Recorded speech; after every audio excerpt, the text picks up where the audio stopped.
ज्यांच्या विचारात कधी छत्रपती नव्हते त्यांच्या ओठांवर आज छत्रपतींचं नाव का? जे स्वतःला देवाचे बाप म्हणून घेणारे आहेत तेच आज अचानक छत्रपतींचं नाव घेऊ लागलेत का? कारण स्पष्ट आहे. आज शरद पवारांच्या हाती सत्ता नाही, हातात पक्ष राहिला नाही, जनतेचा विश्वास गमावला, ते बेरोजगार झालेत. आणि आता अस्वस्थ पवारांचे महाराष्ट्र पेटवण्याचे प्रयत्न एकानंतर एक फेल होत आहेत. म्हणून पवारांना आज छत्रपती आठवत आहेत. ज्या हिंदू धर्मासाठी छत्रपती लढले त्याच हिंदू देवतांचा तुम्ही आणि तुमच्या लोकांनी अपमान केला.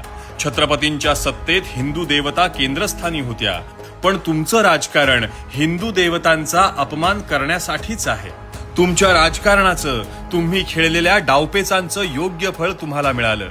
त्यामुळेच तुम्हाला आज छत्रपतींची आठवण होतीये. त्यामुळेच तुम्हाला आज देवाची आठवण होतीये.